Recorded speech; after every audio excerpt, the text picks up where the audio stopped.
و اگر چنانچه واقعا بفهمند و بفهمانند که مسئله چی است و این عزاداری برای چی است و این گریه برای چی اینقدر ارج پیدا کرده و اجر پیش خدا دارد، وقت ما را ملت گریه نمیگن، ما را ملت حماسه میخوان.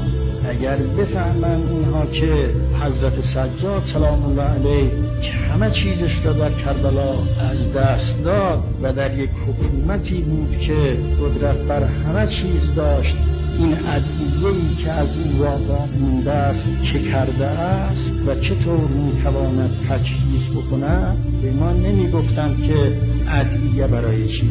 اگر روشنفکران ما فهمیده باشند که این مجالس و این دعاها و این ذکرها و مجالس مصیبت جنبه سیاسی و اجتماعی چی است، نمیگن که برای چه این کار را بکنید. این که این قدرت را دارد این است که در تحت لوای او همه مجتمع. ما ملت شهادتی، ما ملت امام حسینی.